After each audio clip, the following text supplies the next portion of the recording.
Hello, everyone, and welcome to Loops. I'm Kevin Forsyth, and on this podcast, we discuss God's Word, His church, and everyday life, always asking the question of how does this loop back into our life and God's kingdom?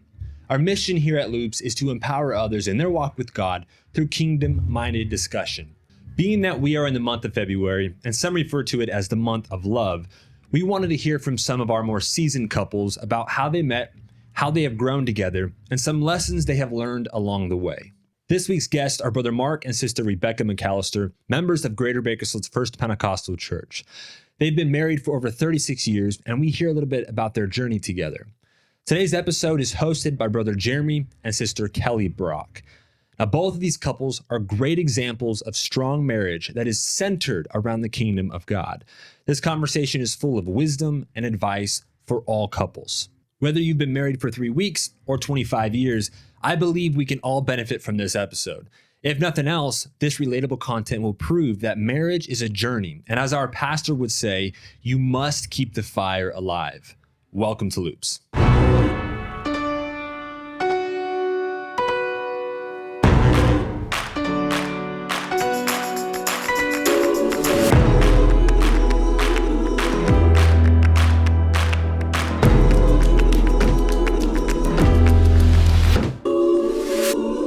All right, well, thank you everyone for tuning in to today's Loops episode. This is our Valentines episode. And so today I will be hosting the segment. Our original host, Brother Kevin Forsyth, isn't absent, but he's over here. He's not in front of the camera, but he's behind them today. He's running all of our technology. So I want to thank him for allowing me and my wife to host this special episode. And I'd also like to give honor and thanks to our pastor, who's brilliant in every way, and his vision for this podcast. I'd like to thank him for that, and also his trust in us to do this. I'm joined today by my helpmeet, my ravishing co-host, my lovely wife, who I know today is working outside of her element, but I trust her capabilities. She's going to be great. Plus, she makes me more stable, and she makes me feel better doing this. So anyway, we're excited to be here today. We're joined by our wonderful guests for this episode. This is Brother Mark and Sister Rebecca, also known as Becky McAlister. When we were asked who we thought would be a good candidate, a good couple for this episode, my wife and I immediately agreed upon this name. It was just a no-brainer. We have to have Brother Mark and Sister Becky McAlister on the show because they represent what couples should be. We'll talk about that a little more. But I know Sister Rebecca McAlister, I think you said it was 8 years old when you came to the truth. And everybody who knows Sister Becky, she's an anointed singer. She's talented. She's a wonderful mother. There's really, and I say this sincerely, Kelly, there's nothing I could say that is wrong with Sister Becky McAlister. She just idolizes what a lady should be. She exemplifies that, and she's always kind. She's never negative. I've never seen her negative. I'm not saying she hasn't ever been negative, but it's never been in front of anybody I know or me. So. And she makes good pies. And I have a note here that she makes the most awesome pies. She's an incredible baker. What's your Instagram?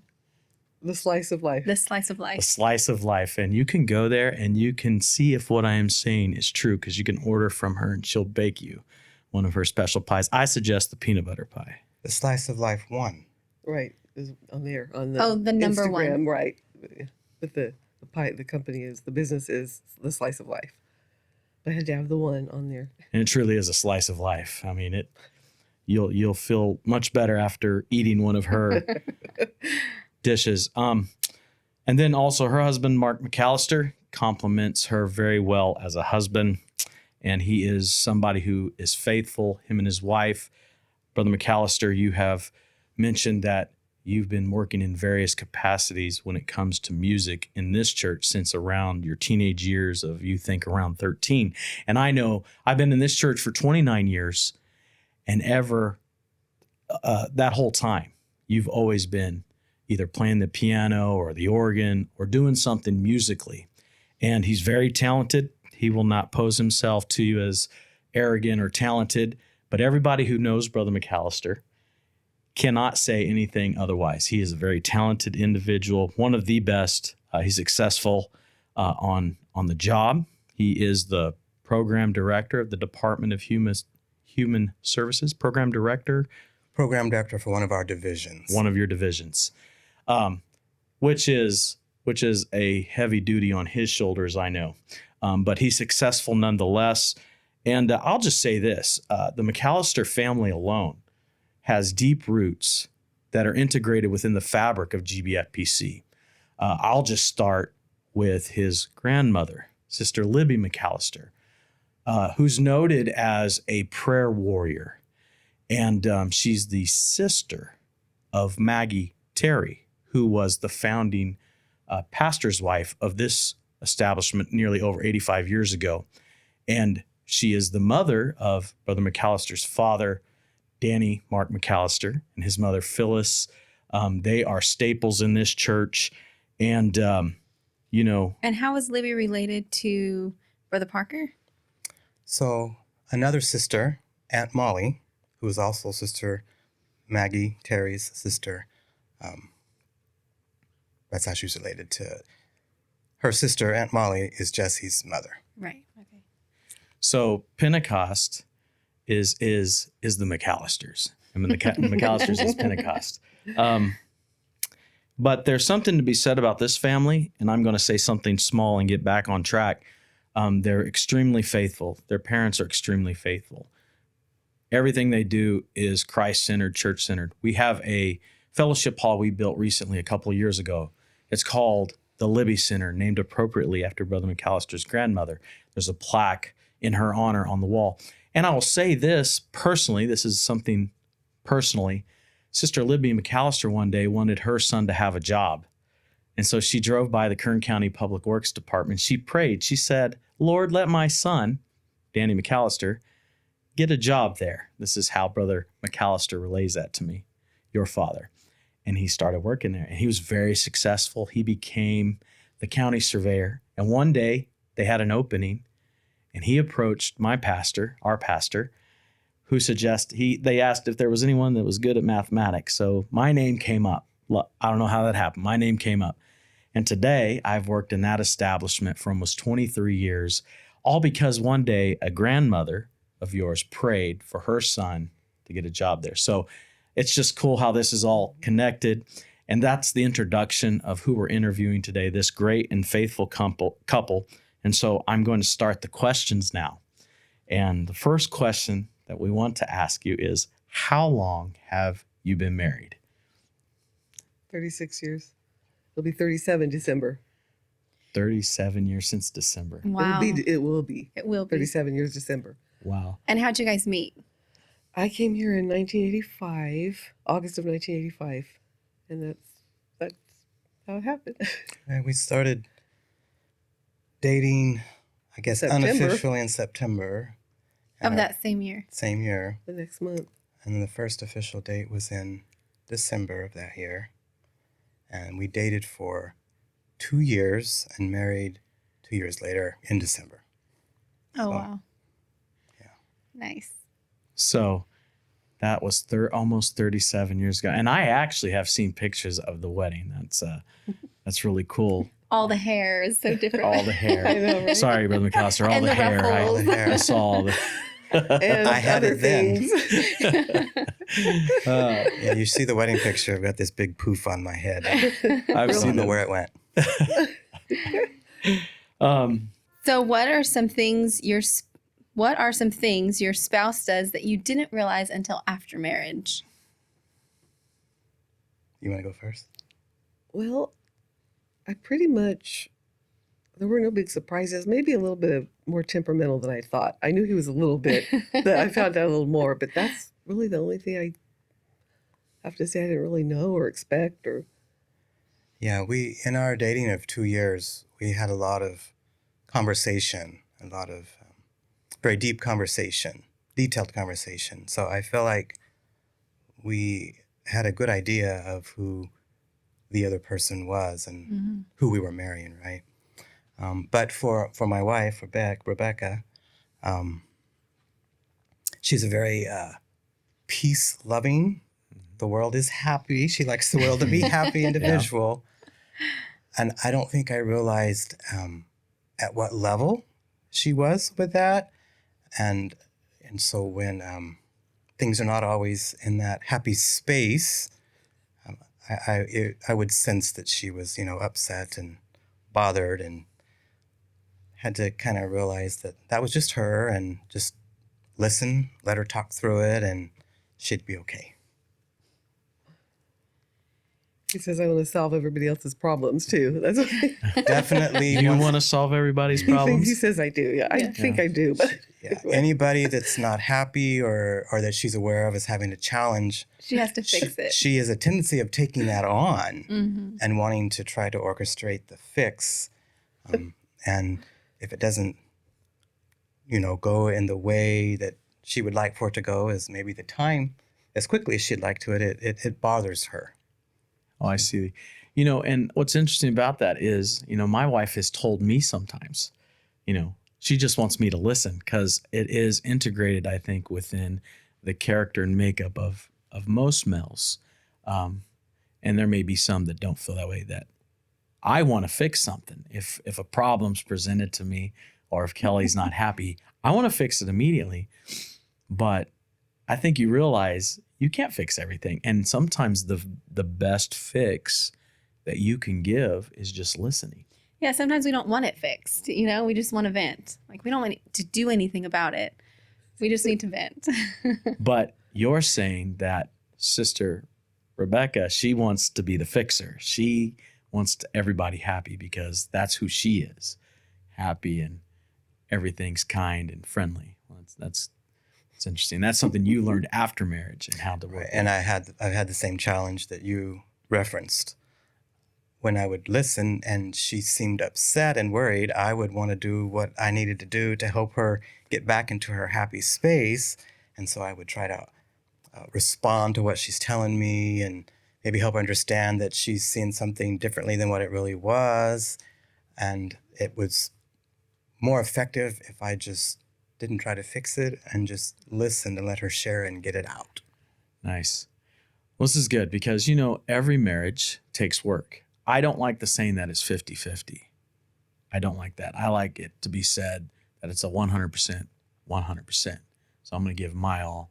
You're going to give your all, hopefully.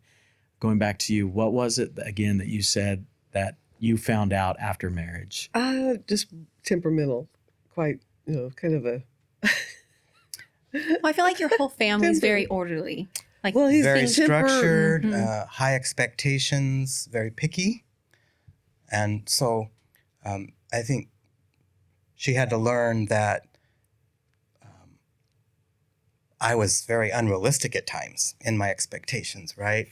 And if she wasn't meeting what she thought I wanted, maybe it felt like she was failing as a wife, but had to come to the understanding that he's being a little unrealistic with this. And so I'm really not failing. He's just like expecting too much. Expecting way too much. I get it totally. It's like you're a completionist or a perfectionist, and everything is order. And I will say this, and this is just from my experience as a musician. Certainly, my level of musical talent is different than yours. I've played trombone, and so I only read bass clef. I didn't read both clefs, treble and bass. And so there's a tactfulness, there's a precision. I like to describe, and I hope I'm saying it respectfully and correctly, Brother McAlister is a calculated man. Everything's figured out. And if something gets off of that as a musician, in most musicians I know, composers that I've worked with in band, when they're keeping time, I've had composers get tendonitis in their elbows because they're shaking their wrists so hard to keep time, because it has to be that way. And that's kind of what you're describing in a lot of things, and it's not a negative thing. It's just, we want things to be orderly. People like that are pretty geared to keeping everything perfect and in time, if I can say it that way. So, and we can tell by your face in church if the music is not orderly. I have tried my best to overcome that, but By nature, I'm an open book.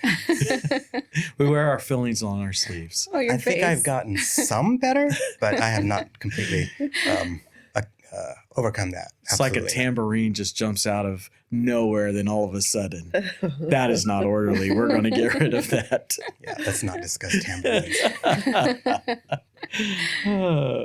Well, this is good because I think all of our young people that aren't married yet, if they listen to this, it's important to know that when you get married, you're going to find out things, It's good. You guys talked a lot. We encouraged that.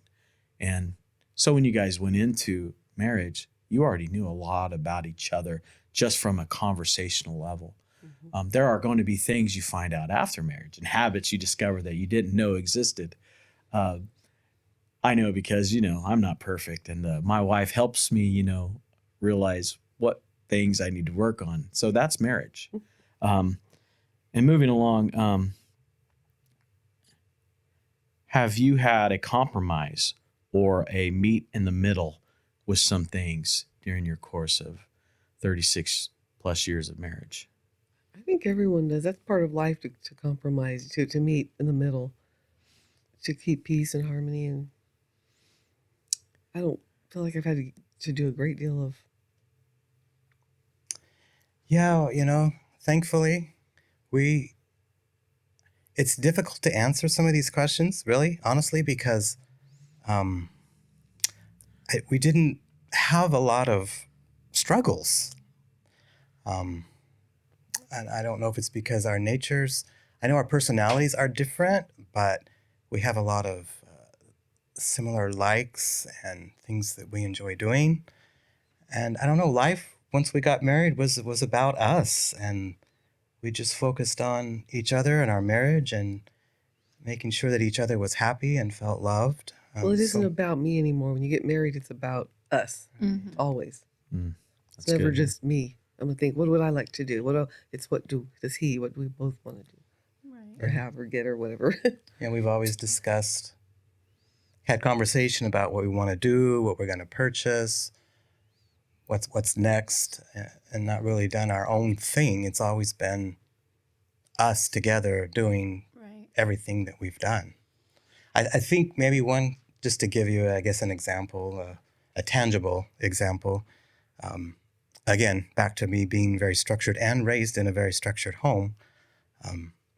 This is going to sound a little petty, but when I came home from work, when we first got married, I wanted dinner on the table. That's what I was used to. Right? This is good. I don't think you're alone in this because there's an expectation there, right? And I did really good with it. But there are times when I would rather him wait 5 minutes for a fresh hot meal than if I make it, have it on the table, he runs 5 or 10 minutes late.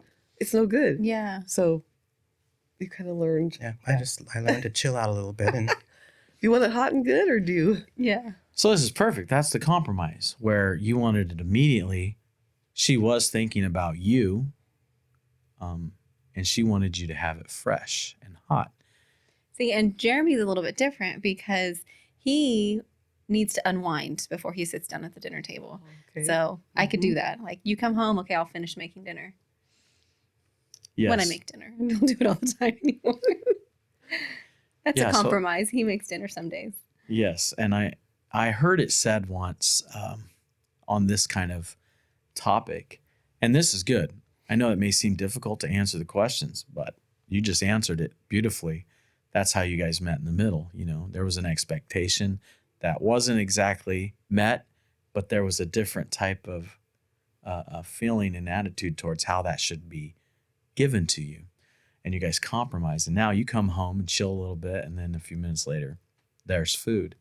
I heard it said once by a person that he quit helping his wife do dishes. This man, he said, I quit helping my wife do the dishes. I think I saw it on social media somewhere. And at first you're thinking, well, that's rude. He said, because why is it her job to do the dishes?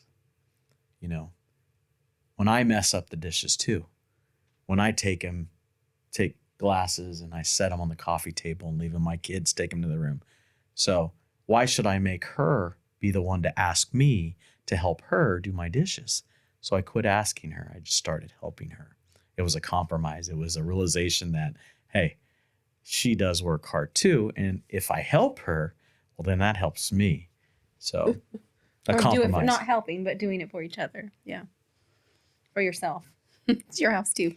So what are some strategies that you guys have come up with to help resolve conflicts? Disagreements come. How do you deal with them? I feel like always, no matter how you feel at the moment, just be willing to listen to the other person, because it's easy to get in a tizzy and not pay attention to what's being said or done. And so it's just listening and discussing. Yeah. Actively listening, right? Right. Not assuming what they're saying or trying to That's good.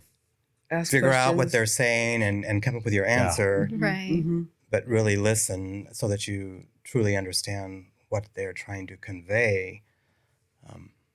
That way you can respond appropriately, effectively.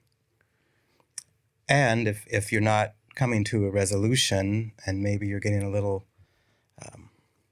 heated, or the discussion is Temperamental. getting rather healthy, right? So what's your advice Just there? step away from it. Rebecca, she wants to talk about it and get taken it care of solved right and taken then. care of. That's me. Me, I have to take in what you're sharing with me. I have to process it, and then I can have further discussions. So sometimes we just have to stop. Mark has to step away. I have to process it, and then we come back and have a discussion to try to come to resolution. So that's so good, because I'm you. I want to talk it all the way through. My wife is the listener. And sometimes I'll say, do you have anything to say? She's like, I'm just listening. I'm just trying to hear you. And in my nature, I want things fixed. And the only way they're going to get fixed is they're going to get fixed now. And I Yeah. have to talk about it, and it Yeah. doesn't have to be something between us. It may be something that I'm dealing with Yeah. elsewhere, Yeah. And I'm like, are you done talking about it? Yes. And maybe it's the preacher in me that we have, the gift of gab. I don't know. But I try and make and I find myself sometimes rambling or reiterating something I already said. And I might be like losing the active listening part. So I think the other partner could be like, maybe I'm saying too much. Maybe You're trying to get the point across? yeah, maybe Yeah. they're trying to absorb everything I'm saying, and they need to in order to get to a settlement on this. I like what you said, though. It's good to walk away, because a lot of times people blow up in our world, in our society today. Instead of coaching themselves, removing their anger out of the situation or whatever frustration they might have, they'll blow up, and it'll end up to be a huge disagreement. And where you started and wanted to be is so far off-centered. And now you got a different problem that's going to have, I'm sorry, I didn't mean to say that. So I like that. Right. Where if we just waited a minute, like it wouldn't be that big of a deal. You know? Right. So stepping away is a learned experience for me. I've not always employed Stepped away. that strategy, right? That's something I had to learn, right? Same. One of the things I do that sometimes I think she takes wrong, or it might irritate her, is because I'm a processor, I'm going to ask you follow-up questions to make sure I understand what you're saying. And she's had to learn that I'm not really questioning what she's saying, not trying to downplay what she's saying. I'm just trying to make sure I really understand what she's trying to tell me. Mm-hmm. So then I can accurately process it. I like that you said this is a learned process. I think if you really love each other, you're going to learn each other. And that means you're going to have to do things that are uncomfortable, that are outside of your character, which is what marriage is about. The scripture says, we're one flesh. It's not just the other person together. We're in God's order, we're one flesh. And so we should love our wives as Christ loved the church. And there's all different types of or scriptures that support the marriage relationship, but it really takes working together. And I think the King said it really well. They talked about, we love each other. We know we love each other. Like, don't think that like there's an ulterior motive of him trying to hurt me. If we can understand that we're in this together, then no one's trying to hurt each other. You can listen better if you think like that. Right. And as a man, I try not to ever get into a place where I'm upset. And if I do, I'm quickly convicted, because the scripture alludes to the fact that, your prayers will be hindered if you don't treat your wife the way she should be treated. And so we have to work on that, because we're carnal, we're flesh. I really, really like the advice of stepping away. I've heard it not just from you. I've heard it from the kings. She had mentioned the kings who have been on this podcast. It's good to walk away, but don't leave it hanging. Right. When you have adjusted, when you have come to your senses, or whatever we want to term that, come back and resolve it on a level of, maturity. Yeah. I don't leave it hanging. Right. We don't leave it hanging. It's resolved before we go to bed. You don't go to sleep like. Oh, I like that kind too. Before you go to No. bed. Before you go to bed. Which is scriptural, right? Let not the sun go down upon your wrath. And I've been guilty of going to bed unhappy, just about things, and I get convicted. But that's so good. That's great advice. Let not the sun go down upon your wrath, especially in your marriage. Right. And looking at you two today, it's wonderful to hear these kind of things coming from you, because in our opinion, and I would say the church's opinion, what a great couple, that exemplify everything you're talking about today. And it's something that, our children need to hear. I hope my children hear this episode and say, I can learn from that. What are some of the changes you experienced once kids came along? Well, you're definitely busier, so you have to organize your time, help each other out a lot, even more so than before. Yes. Children. Yeah, We need time for each other for sure. That's Yes. good for the children as well as the parents to see that. Yeah, so two things. We worked as a team, absolutely as a team. When we always have, right? Everything we've done together.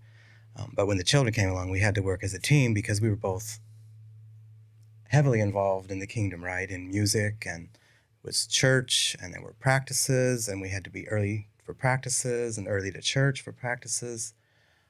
And so we worked as a team. She's always cooked. I'm very thankful and blessed that she's always cooked dinner. Monday through Thursday, typically, sometimes Monday through Friday, she's always cooked. But then that creates a challenge in the evening when you're trying to get to church or get to practice, right? And so she cooked, and so I would always do my best to help with the cleanup piece. And so while I was cleaning up, then she was upstairs cleaning up her, shower, whatever, getting ready. And then we were together to get the kids ready, and hopefully we were on time, right? I don't think we were ever late. We were always on time. And I remember when I used to lead the choir, we would do a 4:30 practice on Sunday for those choir members who couldn't make it to Wednesday practice because of work. They would come at 4:30, and we would learn the song and then go into regular practice. And I remember bringing the kids, and so when we used to have those, baby food was in the glass jars with the metal lids, right? Yes. Mm-hmm. She'd get those glass jars, warm up in the microwave, put a piece of foil over the top and in the diaper bag, and we would come down here to practice, and she'd be feeding them in practice while I was teaching the choir members their parts for the new songs. So it changed because now you're busy. You're taking care of another human being. And I always felt like when my firstborn and every child after that children just made you a better Christian, because they make everything you do, they're going to exemplify. What you do in moderation, they say your children will do in excess. So did you ever have that kind of feeling? I have had the opportunity to be the youth pastor of both of your children, Dustin and Brittany, and they are just like you, just like your parents, just like Sister Libby. They're faithful, and they're still in church today, and they are just great. They were always great. So I guess what I'm trying to say is, do you feel the same way? Do you feel like having children made you a better Christian or forced you to be? I think so, yes. watching your P's and Q's in Mhm. front of them. Oh, yes. Absolutely. Absolutely. Did you ever have moments where you argued in front of them or had a disagreement? I don't see you guys as arguers, but did you ever have a disagreement in front of them and you thought, man, maybe we should have done that? No, actually, I heard a lot of arguing growing up, so I was determined my kids weren't going to hear that That's fighting. awesome. So I would hold my tongue. I can remember one time driving down on the way home from church. We got irritated about something, and we were on Golden State. I could still see it. And I held my tongue all the way home until we got in privacy. Now, I don't think it's wrong for them to hear you discuss things that you disagree Yeah. with, but to fight and argue, that's, I'm sure, we probably slipped maybe a time or two, but you just Yeah. try your best not to argue in front of them, like argue. Yeah. It's a skill, I think, especially in today. I can understand how, if you're working full-time jobs and come home, you have to get ready, get the kids ready. You have something you have to do. She has something she has to do. You have to balance that out. You have to help each other still, get the kids together, carry the car bassinet and all of that, get the stroller in the car. And it does change. I think you two have been very successful in parenting, and it shows just in your children and who they are today. I mean, they're faithful. And so did you ever have a moment where you had to, by way of example, say sorry to one another in front of them? Because I think it's important, as much as we say I love you in front of each I other. think so. Because we always wanted the children to know that they should apologize. It's okay to disagree, but if you need to make it right, try your best not to make a fight out of it. But if you do disagree, make it right. Apologize and forgive. Right. Good. You said full-time jobs, and it reminded me that Becky actually took care of both of our kids. I only Kitty worked corral. part-time, fortunately. I was able to work part-time. Yeah, I thank apologize for Yes, anything you were that two. might have ever happened You did 2 when and you're 3 watching year my olds. kids. goodness. Stop. All the church kids. I forgot Yeah. all about that. Yeah. Oh, wow. Tell us about Holden. Just Pickle. I remember Pickle is what Yeah. we called him. Pickle. I There's don't a reason remember for a that. lot about. I remember all the children, but not Specific. Yeah. I wanted to add one thing when we're talking about the kids. So I was determined when we got married that we would always go somewhere for our anniversary. And we were able to do so, except for 2 years in our 36 years thus far. It was our second anniversary. Money was tight. We didn't go anywhere, but we did go out to dinner. I think we went out to Stuart Anderson's, right? And I think Mom and Dad watched Brittany, right? Brittany. Yeah. I was. No. No, you were Second pregnant with Brittany, anniversary. right? No, she was born. Okay. Second anniversary. Second anniversary, Mom and Dad watched Yeah. Brittany, right? Yeah. So you already had a baby by your second Oh anniversary. yeah, we conceived at 7 months into marriage. I love it. But so we missed that one, and we missed a second one during my mother-in-law's illness. But we 22. made it up the following February. So I think it's important that you take time out for each other. That's good. Brother McAlister, I notice you are very family oriented. I've had the opportunity to go to lunch with your family a couple of times during lunch break at my job. One specific moment I remember when I first started with the county, and your dad, Brother Danny McAlister, still worked there. We went to lunch at Casa Munoz, and the whole family was there. And I remember telling somebody, Brother Danny and Sister Phyllis, you and your kids, and Sister Phyllis had little Smith cookies that she'd give out to everyone, the smiley face ones, the yellow ones. And she even gave one to me, and I wasn't supposed to be there. I actually felt like I was intruding. And I didn't have that kind of order in my family. I didn't. And I saw it, and I remember bragging later about this family makes time for each other. They spend quality time together. I notice that you guys are always making sure you spend time on vacations. You go to Pismo, take the trailer out, get the lawn chair set by the campfire. You were always enjoying each other's birthdays. I see that, and it is something that I I value and I try and make. And when I think of families that spend time with each other in a godly setting, I think of those moments that I've been with Brother McAlister, and I try and exemplify that in my home. But you make time, and you had mentioned that. And how do you do that? Do you just like put it on the calendar, say, this is where we're going, no matter what? So standard on the schedule with mom and dad every Friday, unless I'm not available due to a meeting or out of town, we go to lunch every Friday. And With your mom Still. with mom and dad still. And she always brings either a Smith's cookie or C's candy.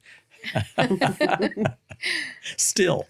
But our anniversary trip, you mean like Mhm. once or twice a year we would always go away? Yeah, we always went somewhere on an anniversary, and then we would try to go. Now that we have God's blessed us with a nice fifth wheel, we love to go camping over Pismo Coast Village, and so 2 or 3 times a year we try to get away.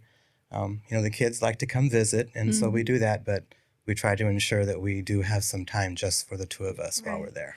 I noticed that, and I think others do. You do make time. And another thing that hasn't been mentioned yet is your guys' marriage is so strong, you exemplify what marriage should be, and you share that with your children. But I also notice almost every prayer meeting, you're holding one of your grandbabies. You're instilling within them that faithfulness and that prayer and that love. And you light up. Me and my wife have mentioned seeing you in cafe, watching Brother Mark McAlister hold his grandbabies. You could just see you beaming with pride. You're in your happy place. With You're the in your baby happy your place. Yeah, I love my children. God bless me with wonderful.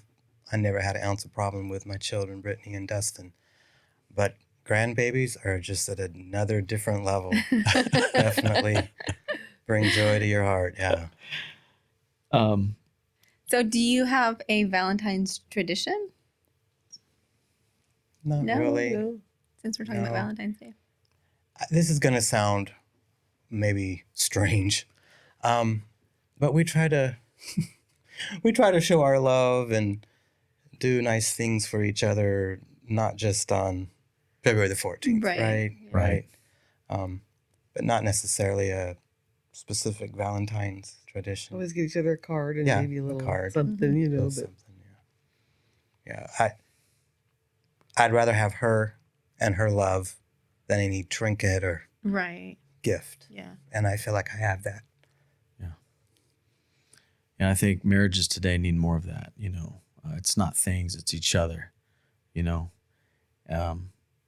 always think about the scripture, you're not married, neither given marriage in heaven. That's hard to contemplate life without my spouse, because I love her that much. And I see that same, desire and love that you guys have for each other. Let me ask you this, a couple more questions. How different do you think, and I know it at first might sound like a silly question, but how different do you think your relationship would look if God wasn't at the center of it? I don't even know how to answer that. Different. I just know that. But Yeah. So, born and raised in the truth, church has been my life. That's all I've known, and I'm thankful for it. And our marriage has been completely surrounded and centered on the kingdom of God, right? So we both were involved in music. She has a love for God and a love for truth. I have the same love for God and a love for truth. And that's just life, right? That's life for us. Everything that we do basically is centered around the kingdom of God. And if that were not the case, You don't even know who you'd be. right. Yeah. And so I think if that weren't the case, when that's not the case, I guess I can put it that way, you're putting yourself at risk for finding other things to fill your heart and your life with, and you're at risk of being influenced by worldly opinion, worldly thought, worldly activities that are just going to slowly pull you away, and could take you both in different directions and be an absolute detriment to your marriage. Would break up the unity. Breakups, yeah, that's it. That's what Yes. it's all about, Right. right? Life has been about Rebecca and I since we got married, since we met. That's our life, and that's our life in the kingdom of God. And without that, who knows what influencers would have come into our life that could have pulled us apart. I love that. Yeah. You've only known God being the center of your marriage. And from, someone who wasn't always raised in church and seen marriages that don't have that, and how divorce can happen so quickly because there's not a stable foundation you can build your relationship upon. There's no principles that are godly, that teach us how to act, that teach us how to treat one another. And you certainly show that in your marriage. I want to say, in conclusion here, and I think this would be really cool for you to expound upon from each of you. If you could give your younger self or a newly married couple some words of wisdom regarding marriage, what would you say? And we'll start with you, sister. I would say to date long enough to get to know the other person, because you really can't get to know someone in 2, 3, 4, 6 months. I think the 2 years that we dated was good. It was a good enough time to get to know each other. I would definitely say don't rush it. Get to know the person. And on that, like, what kind of person should you be looking for? Someone that puts God first. Someone, you watch how they act, how they treat family members, maybe their mother, their, observe the way they behave with other people, on the job. No, that's good. Be open your eyes and mind. Right. You hear it say, if, you're looking for a wife, see how she treats her father. And a lot of times the way that she treats her father is the same towards her husband. But that's really good, finding someone in church. That's really good, Brother McAlister. What would you say to your younger self or to anybody looking to be married? Everything my wife said. But you have to put yourself aside. It's no longer about me, but it's about we. Marriage is about, I like how you put it, it's You're 100% from both of you contributing to your marriage. If you're going to get married, that's what it's about. You're married, and you're a team, and you are committing. When you say your marriage vows, you're committing to living the rest of your life as a team, as one in your marriage. But I do want to say one thing. Besides salvation and the doctrine and the gospel, the separation from the world, I think sometimes we take that piece for granted.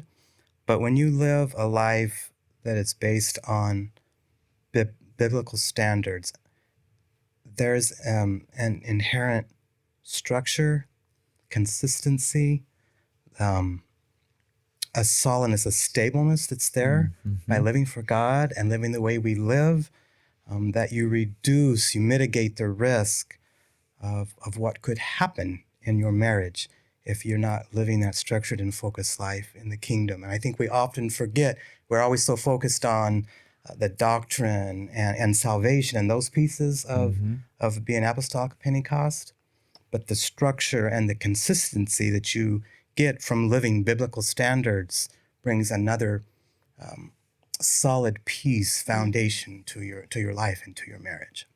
That is so good.